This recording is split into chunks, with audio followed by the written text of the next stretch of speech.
जय हिंद साथियों, मैं अरविंद पटेल टीपीएल एजुकेशन में आपका स्वागत करता हूं। हम पढ़ने वाले हैं वास्तविक संख्याएं, class 10th math first chapter real number. जी हाँ, वास्तविक संख्याएं। लेकिन उससे पहले मैं आपको कुछ नंबर सिस्टम समझाना चाहता हूं जो हमने पिछली कक्षाओं में पढ़कर आए हैं, उसका रिवीजन करवाना चाहता हूं। 6th 7th 8th 9th 6वीं 7वीं 8वीं 9वीं में जो हमने कॉन्सेप्ट पढ़े हुए हैं उनका हम फटाफट रिवीजन कर लेते हैं ताकि इस चैप्टर को समझने में थोड़ी सी आसानी होगी। तो देखिए, मैं आपको समझाना चाहता हूँ कि नंबर आए कहाँ से, नंबर की शुरुआत कहाँ से हुई। जब लगा, जो हमारे आदिकाल में जो लोग रहते थे उनको लगा कि कुछ चीज़ों को गिनना चाहिए, उनको गिनने की आवश्यकता पड़ी, तो उन्होंने नंबर दिया 1 2 3 4 5। मतलब शुरुआत कहाँ से की? एक से शुरुआत की।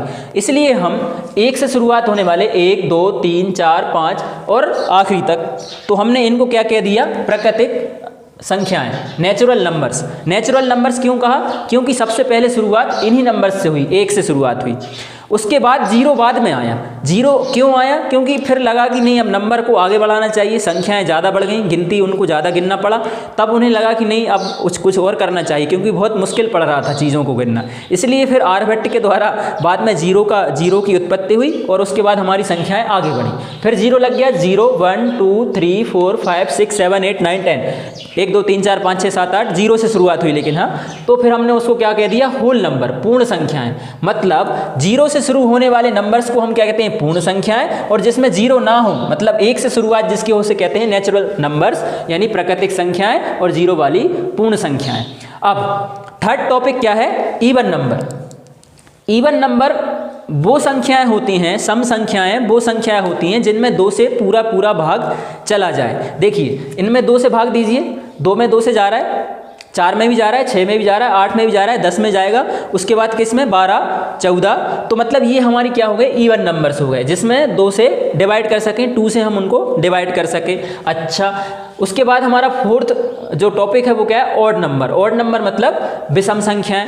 अब विषम संख्याएं कौन सी हैं? वे संख्याएं जिनमें हम 2 से पूरा भाग नहीं दे सकते हैं। जैसे देखिए, 3 है, 1 है, 5 है, इनमें हम 2 से पूरा भाग नहीं दे सकते, ये 2 के टेबल्स में नहीं आते, इसलिए हम इनको क्या बोलते हैं? ऑड नंबर्स बोलते हैं, विषम संख्याएं बोलते हैं। तो आपको ये 2 चीज़ें कॉन्सेप्ट अच्छे से क्लियर होना चाहिए कि इवन नंबर वो नंबर्स जिनमें 2 से हम पूरा डिवाइड कर सकें, और ऑड नंबर वो नंबर्स जिनमें हम 2 से पूरा डिवाइड ना कर सकें। उसके बाद है हमारा इंटीजर्स। देखिए, इंटीजर्स का मतलब क्या हुआ? हमें क्यों जरूरत पड़ी इनकी? जरूरत ऐसे पड़ी, देखिए, अब जैसे आपके पास कुछ पैसे हैं, है ना, आपके पास 100 रुपये हैं, फिर आपने 100 रुपये और आ गए, आपके पास कितने हो गए? 200 रुपये हो गए।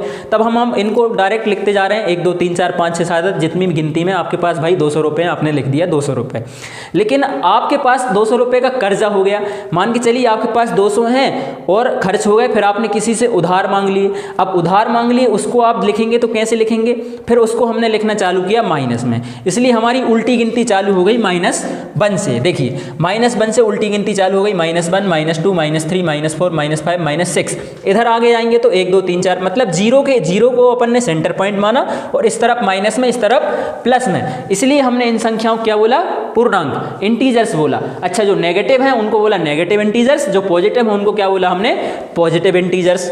इतना मेरे ख्याल से आपको क्लियर हो गया होगा। उसके बाद हमारा टॉपिक है प्राइम नंबर्स, यानी अभाज्य संख्याएं। अभाज्य संख्याएं वो संख्याएं होती हैं जो विभाजित नहीं होती हैं, डिवाइजिबल नहीं होती हैं, उनको हम क्या कहते हैं? अभाज्य संख्याएं। देखिए, इसमें अपने आप के अलावा और 1 के अलावा किसी तीसरी संख्या से भाग नहीं दे सकते। ऐसे ही 3 है, 5 है, 7 है। इनका मतलब क्या है? इनका एक कॉन्सेप्ट सीधा ये है कि ये वो संख्याएं होती हैं जिनमें अपने आप के और 1 के अलावा किसी तीसरी संख्या से हम भाग नहीं दे पाते हैं। ऐसी संख्याएं अभाज्य संख्याएं कहलाती हैं। एग्जाम्पल देख लीजिए, आप इस 7 को ले लीजिए, 5 को ले लीजिए, 7 को ले लीजिए, तो 7 में 7 का जाएगा, 7 एकम 7, 1 का जाएगा 1 7 7। लेकिन किसी तीसरे नंबर का हम इसमें क्या भाग दे सकते हैं? नहीं दे सकते। इसी प्रकार हम 11 में भी नहीं दे सकते, 13 में भी नहीं दे सकते। उसके बाद कौन सा आएगा?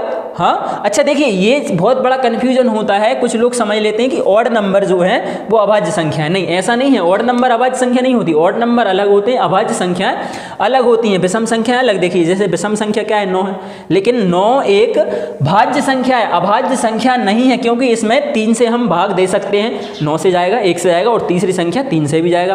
तो कहने का मतलब प्राइम नंबर्स अभाज्य संख्याएं वे संख्याएं होती हैं जिनमें अपने आप के और एक के अलावा किसी तीसरी संख्या से भाग नहीं जाता हो, ऐसी संख्या अभाज्य संख्या है। उसका अपोजिट हो गया कंपोजिट नंबर, अभाज्य संख्या तो हो गई, उसके बाद क्या है, भाज्य संख्या है। तो भाज्य संख्या उसका जस्ट अपोजिट, कैसा, जिनमें हम किसी और संख्या से तीसरी संख्या से भाग दे सके, मतलब अपने आप के और एक के अलावा किसी तीसरी संख्या से भी जिस संख्या में भाग चला जाए वो संख्याएं भाज्य संख्याएं कहलाती हैं, कंपोजिट नंबर्स कहलाते हैं। जैसे देखिए 4, 6, 8, 9, 10, 12, इनमें अपने आप के अलावा, जैसे इसमें देखिए 12 है तो इसमें 12 में किससे जाएगा, 2 से चला जाएगा, 2 छक्का 12, 3 से चला जाएगा, 3 चौको 12, 6 से चला जाएगा, 6 दूनी 12। तो मतलब किसी और संख्या से भी इसमें भाग जा रहा है, इसलिए क्या है, ये भाज्य संख्या, कंपोजिट नंबर। उसके बाद आते हैं हमारे रेशनल नंबर्स, यानी कि परिमेय संख्याएं। परिमेय संख्याएं वे संख्याएं होती हैं जो P/Q की शक्ल में होती हैं, और इनको पहचानने का तरीका क्या है, आइए जानते हैं। तरीका इनका हम एक एग्जाम्पल के जरिए, इन जो एग्जाम्पल्स लिए हमने, उदाहरण लिए, उनके जरिए हम समझने की कोशिश करते हैं। सबसे पहले हमने लिखा है 25/4। देखिए यदि हम इसको सॉल्व करते हैं, आगे इसमें भाग देते हैं, डिवाइड करते हैं, तो ये क्या आएगा, 6.25 आता है। करके देख लीजिए आप, 6.25। तो यहाँ पर ये रुक गया, आगे नहीं बढ़ा, पॉइंट के बाद 2 अंकों के बाद यहाँ पर ये टर्मिनेट हो गया। तो क्या है ये, टर्मिनेट हो गया। इसका मतलब क्या है, ये परिमेय संख्या है, ये हमारी परिमेय संख्या है। अच्छा, हमने सेकंड क्या लिया है, 10/3 यानी 10/3। अगर इसको आगे सॉल्व करते हैं तो क्या आएगा, 3.3333 और आगे बढ़ता जाएगा। देखिए यहाँ पर ये रोका नहीं है, हमने क्या बोला, यहाँ पर बोला हमने कि अगर रुक गया तो परिमेय संख्या है, नहीं रोका तो परिमेय संख्या नहीं है। लेकिन देखिए यहाँ पर तो रोका नहीं, फिर भी हम इसको बोल रहे हैं परिमेय संख्या। क्यों, क्योंकि ये नॉन टर्मिनेटिंग बट रिपीटिंग, मतलब ये रिपीट हो रहा है, एक ही एक नंबर, 3 3 3 3 आता रहेगा, 3 3, तो आगे ये रिपीट होता जा रहा है, एक ही एक नंबर या कोई सा पैटर्न फॉलो हो, वो पैटर्न रिपीट होता हो, तो हम उसको क्या बोलेंगे, परिमेय संख्या बोलेंगे। देखिए और एग्जाम्पल देखते हैं हम, तो ये भी हमारी परिमेय संख्या हो गई।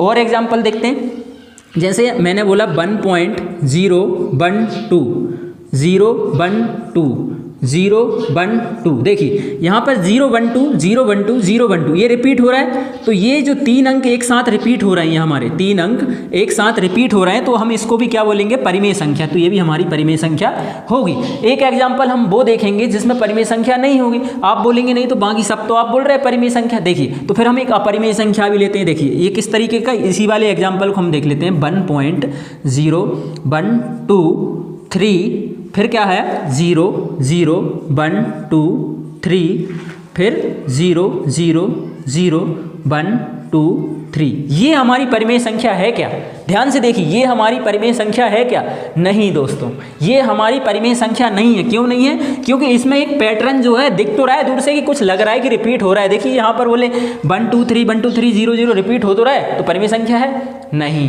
परिमेय संख्या नहीं है। क्यों नहीं है, क्योंकि इसमें एक पैटर्न फॉलो नहीं हो रहा है। देखो 0 1 2 3 तो आ रहा है, फिर उसके बाद 0 0 1 2 3 आ रहा है, फिर 0 0 0 1 2 3, मतलब यहाँ पर एक 0 बढ़ गए, यहाँ पर 2 0 बढ़ गए, तो मतलब ये पैटर्न फॉलो नहीं हो रहा है, यहाँ पर अलग अलग चीज़ें आ रही हैं। इसलिए ये जो हमारी संख्या मैंने जो लिखी है रेड कलर से, ये परिमेय संख्या नहीं है। इस तरीके से हम पहचानेंगे कि कौन सी परिमेय संख्या है और कौन सी परिमेय संख्या नहीं है। उसके बाद आती है हमारी अपरिमेय संख्या, इर्रेशनल नंबर्स। तो देखिए इर्रेशनल नंबर का एक एग्जांपल तो मैंने आपको ऊपर ही लिखवा दिया है, उसके बाद एक एग्जांपल मैंने और लिख के रखा है। देखिए यहाँ पर भी क्या हो रहा है, संख्याएं आ रही हैं और रिपीट नहीं हो रही, कुछ अलग सा आ रहा है, पैटर्न भी फॉलो नहीं हो रहा है, इसलिए क्या है ये अपरिमेय संख्या है। और क्या है, देखिए हमारी पाई की वैल्यू क्या होती है, पाई की जो हमारी वैल्यू होती है वो होती है 22/7। यदि हम इसका भी भाग देते हैं तो ये भी रिपीट नहीं करता है, ना तो ये टर्मिनेट होता है, ना ही कोई पैटर्न फॉलो होता है, ना ही कोई पैटर्न रिपीट होता है, इसलिए हम इसको क्या बोलते हैं, इर्रेशनल नंबर बोलते हैं पाई को। उसके बाद √3, √5, √7 जो आगे सॉल्व नहीं होते। अब इसका मतलब ये मत समझ लेना कि जितनी संख्याएं रूट में होती हैं, रूट वाली जितनी भी नंबर्स होते हैं वो सारे के सारे अपरिमेय संख्या होती हैं, इर्रेशनल नंबर्स होते हैं, ऐसा नहीं है। देखिए एक एग्जाम्पल आपको वो भी देता हूँ, जैसे हमने लिखा √5 4 लिखा। अब देखिए 4 को यदि हम रूट से बाहर निकालते हैं तो इसका हम स्क्वायर करते हैं, तो किसका स्क्वायर है 4? 2 का, क्योंकि 2 दूनी कितना होता है 4। तो यदि हम इसको ऐसा लिख देते हैं 2 का स्क्वायर 4, ये इसके बराबर हो जाएगा। अब इससे रूट कट जाएगा स्क्वायर से, और जब स्क्वायर से रूट कट जाएगा तो कितना बचेगा 2। तो देखिए ये बाहर आ गया, टर्मिनेट हो गया, कोई डेसिमल नहीं, कोई कुछ नहीं। इसका मतलब ये क्या है? ये अपरिमेय संख्या नहीं, ये परिमेय संख्या है, इसलिए ये परिमेय संख्या हो जाएगी, अपरिमेय संख्या नहीं है। तो कौन से जो नंबर्स रूट के अंदर रहें, बाहर ना आए, स्क्वायर करने के बावजूद भी बाहर ना आए, जो किसी का स्क्वायर ना हो, ऐसे जो रूट वाली संख्याएं होती हैं वो हमारी सारी की सारी अपरिमेय संख्याएं या इर्रेशनल नंबर्स होते हैं। उसके बाद आती हैं हमारी वास्तविक संख्याएं, जो हमारे क्लास 10th मैथ का पहला चैप्टर भी है, वास्तविक संख्याएं, रियल नंबर्स। रियल नंबर्स में क्या होता है, जो हमारे रेशनल नंबर्स हैं प्लस इर्रेशनल नंबर्स वो पूरा मिलाकर रियल नंबर बनते हैं। मतलब जितना हमने अभी तक पढ़ा है, जितने नंबर सिस्टम में हमने नंबर्स पढ़े हैं अभी तक, उन सबको मिला दीजिए आप तो वो बन जाते हैं रियल नंबर, वास्तविक संख्याएं। देखिए रेशनल नंबर्स में ये जो natural numbers, whole numbers, even number, odd number, integers, prime number, composite, ये सारे रेशनल नंबर्स होते हैं। क्यों होते हैं? क्योंकि हमने बोला है कि रेशनल नंबर्स वे होते हैं जो P अपॉन Q की शक्ल में होते हैं। तो P अपॉन Q की शक्ल में यदि हम बोलें कि जैसे देखिए हमारे पास 4 है, ये क्या है? एक इवन नंबर है। हमारे पास 7 है, ये क्या है? ये एक ऑड नंबर है। यदि हमें इनको रेशनल नंबर बनाना हो तो P अपॉन Q की शक्ल में करने के लिए हम इनके अपॉन में बन कर लेते हैं। हमें पता है कि जिसके अपॉन में कुछ नहीं होता है, जिसके बटे में कुछ नहीं होता, उसके बटे में होता है 1, सबका मालिक 1। तो हम इसको 1 मान करके P अपॉन Q की शक्ल में कर लेते हैं और इसको हम रेशनल नंबर बोल देते हैं। तो जितने भी हमने अभी तक नंबर्स पढ़े हैं, even number, odd number, whole number, natural number, integers, prime number, composite number, ये सारे रेशनल नंबर्स होते हैं। और इर्रेशनल नंबर्स जितने भी होते हैं उन सभी को आप मिला दीजिए तो हम हमारे जो नंबर बन जाते हैं वो होते हैं रियल नंबर, वास्तविक संख्याएं। इस चैप्टर का पहला टॉपिक है यूक्लिड डिवीजन एल्गोरिथम, यानी कि यूक्लिड विभाजन प्रमेय का। इस पर जाने से पहले मैं आपको बता देना चाहता हूँ इस डिवीजन के बारे में, है ना, भाग के बारे में। आपको पहले से पता हो, मुझे पता है, आप सोच रहे होंगे हमें पता है, लेकिन देखिए इसका एक कॉन्सेप्ट जो मैं आपको क्लियर करना चाहता हूँ, उसके कुछ टर्म्स हैं, आप पहले वो देख लीजिए। देखिए हम जैसे नॉर्मली भाग करते हैं, डिवीजन करते हैं, तो कैसे करते हैं? जैसे हमने यहाँ पर क्या ले लिया 25 ले लिया। अब इसको जैसे हमें 6 से करना है, कैसे करेंगे? कितनी बार में जाएगा? 6 से करेंगे तो 6 4 जा 24, 6 चौको 24, माइनस करेंगे कितना बचा? 1। यहाँ पर कितना बचा? 1। तो यहाँ पर जो 1 बचा है इसको हम क्या बोलते हैं? हम लोग इसको हम बोलते हैं रिमाइंडर। क्या बोलते हैं इसको? रिमाइंडर। देखिए ये जो टर्म है इनको ध्यान रखिए, क्योंकि यूक्लिड डिवीजन एल्गोरिथम में ये टर्म आपके बहुत काम आने वाले हैं, है ना। रिमाइंडर को हम हिंदी में बोलते हैं शेषफल। शेषफल। उसके बाद क्या आता है हमारा ये, इसको हम क्या बोलते हैं? क्वोशेंट।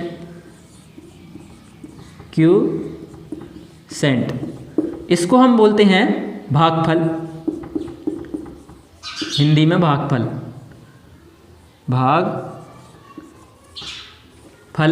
उसके बाद ये जो है इसको हम बोलेंगे, जो जिससे हम क्या कर रहे हैं, भाग दे रहे हैं, इसको हम बोलते हैं डिवाइज़र। हिंदी में इसको हम बोलते हैं भाजक।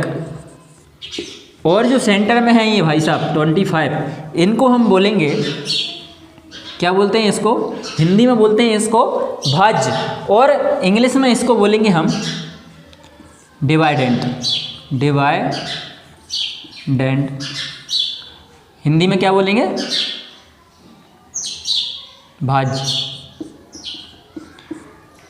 ये टर्म बहुत ज़रूरी है हमको ध्यान में रखना, याद रखना, क्योंकि इससे जो है ये सारी चीज़ें हमारे इस वाली एल्गोरिदम में काम आने वाली हैं। ये जो भाई साहब यूक्लिड भाई साहब जो आपको बता गए हैं प्रमेय का, कि इस तरीके से आप जो है एचसीएफ निकाल सकते हैं। अच्छा, ये जो एल्गोरिदम हमको बताई जा रही है किस लिए? एचसीएफ निकालने के लिए भी, किसी भी दो संख्याओं के एचसीएफ निकालने के लिए हम ये एल्गोरिदम का उपयोग करेंगे। अच्छा, इस एल्गोरिदम में एचसीएफ की बात आई है तो मैं आपको एचसीएफ के बारे में बता देना चाहता हूँ कि एचसीएफ आखिरकार है क्या भला।